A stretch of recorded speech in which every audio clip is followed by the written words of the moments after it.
This summer, football clubs have completely lost their minds. Hundreds of millions of euros have already been spent on new players. Some clubs are buying proven superstars. Others are spending huge money on young talents who could become the next generation of football legends. But here's the real question.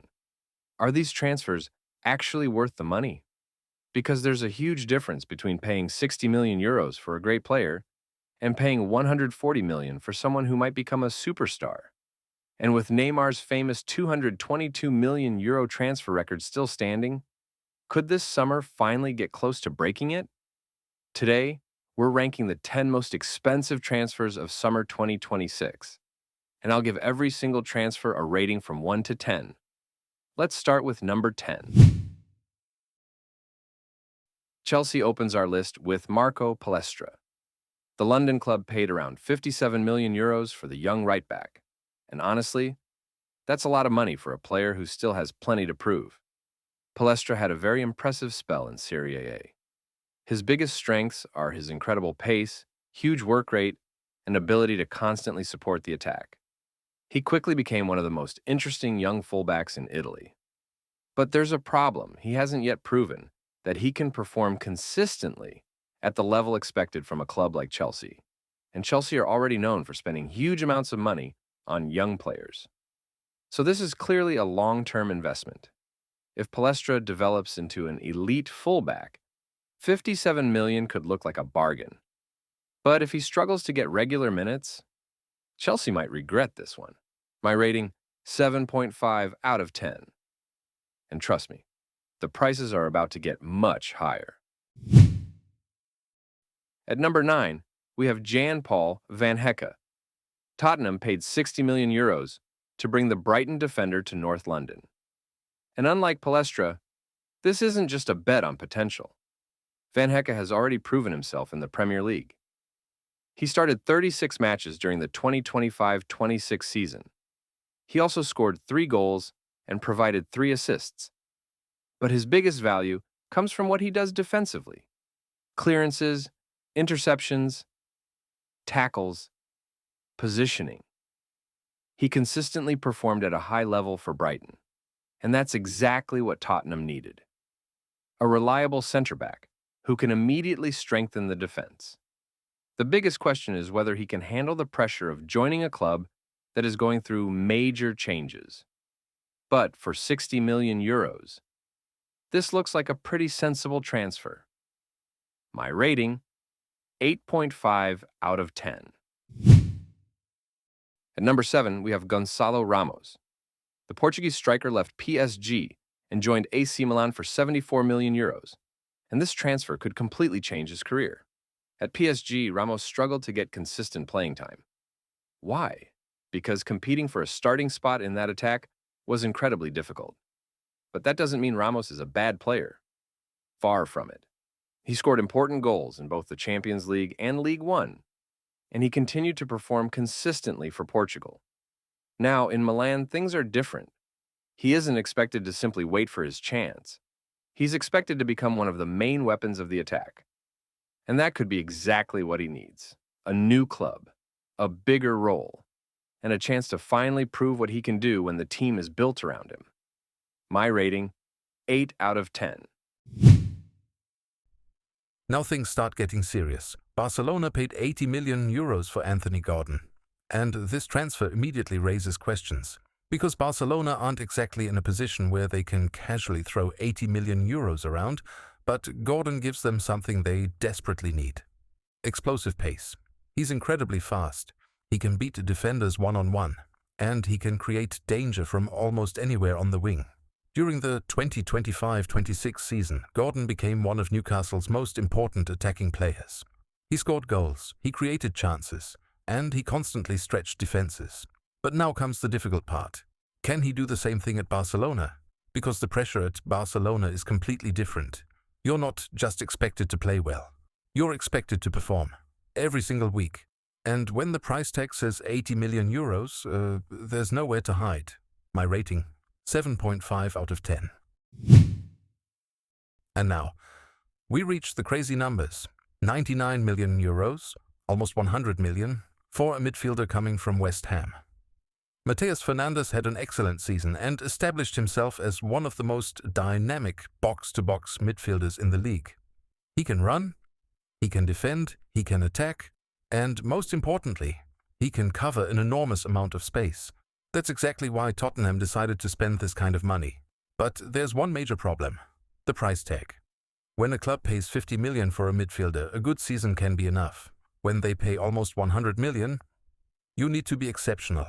Fernandes will now be expected to become one of Tottenham's leaders, and that pressure can be enormous. So even though I really like the player, I think Tottenham paid too much. My rating 7 out of 10. And if you think 99 million is crazy, wait until you see the next 3. That's an enormous amount of money, but unlike some of the previous transfers, Tonali has already proven himself at the highest level. After returning from his suspension, Tonali worked his way back into incredible form. He became one of Newcastle's most important midfielders. He's excellent at controlling the tempo. He can progress the ball. He works incredibly hard defensively. And he's also a key player for Italy. So, Tottenham aren't buying potential. They're buying a player who already knows how to handle pressure. Of course, 108 million is still a massive price. But if Tonali becomes the player who controls Tottenham's midfield for the next several seasons, the fee might eventually look completely justified. My rating, 9 out of 10. And now, we have 3 transfers worth more than 130 million euros. They've spent 135 million euros on a player they believe can become a superstar.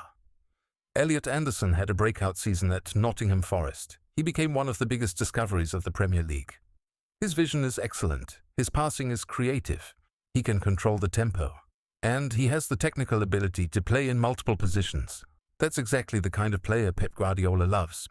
But there's a massive challenge ahead. Playing for Nottingham Forest is one thing. Playing for Manchester City is completely different. At City, you're expected to dominate possession, control games, create chances, and perform under enormous pressure. So now Anderson has to prove that he can do exactly what he did at Forest on an even bigger stage. If he succeeds, City could have their midfield star for the next decade. My rating, 8.5 out of 10. Number 2, Morgan Rogers. Aston Villa to Chelsea, 138 million euros. And now we're getting ridiculous. 138 million euros? Morgan Rogers has joined Chelsea from Aston Villa for one of the biggest fees ever paid for a British player. And there is a reason Chelsea were willing to spend this much. Rogers had an incredible 2025/26 season. He was one of Aston Villa's most dangerous attacking players.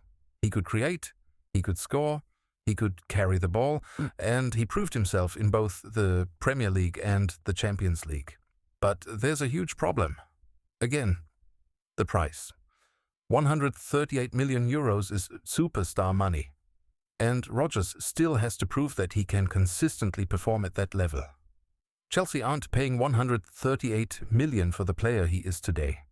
They're paying for the player they believe he can become. If Rogers becomes a world-class superstar, this transfer could eventually look genius, but if he doesn't, this could become one of the biggest overpayments of the summer. That's why I'm giving it 7.5 out of 10. And now, only one player remains, the most expensive transfer of the entire summer. Number 1. Jan Diomande, RB Leipzig to Real Madrid. 140 million euros. Here we are. The biggest transfer of summer 2026. Jan Diomande. 19 years old, Ivorian, and worth an unbelievable 140 million euros. Real Madrid signed the teenage superstar from RB Leipzig after an incredible 2025-26 season. Diomande didn't just show potential. He exploded onto the European football scene.